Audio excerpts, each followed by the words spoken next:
হযরতে জিবরাইল বলছেন, ইয়া রাসূলুল্লাহ, একজন নতুন ফেরেশতা এসেছে আজ আমার সাথে, যে ফেরেশতা কোন মানুষের কাছে আসার জন্য অনুমতি কোনদিন চায় নাই আর কোনদিন চাবেও না, শুধু আপনার অনুমতি চায় আপনার কাছে আসার জন্য।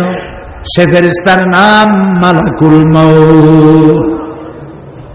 হযরত মালাকুল মউত রাসূলের অনুমতি নিয়ে রাসূলের জাসাদ মুবারকের কাছে এসে সালাম পেশ করলেন, বললেন, ইয়া রাসূলুল্লাহ, আদম আলাইহিস সালাম থেকে নিয়ে শুরু করে এই পর্যন্ত আমি যত মানুষের জান কবজ করেছি আর কিয়ামত পর্যন্ত যত মানুষের জান কবজ করব, কারো কাছে অনুমতি চাই নাই, অনুমতি চাওয়াও আমার লাগবে না।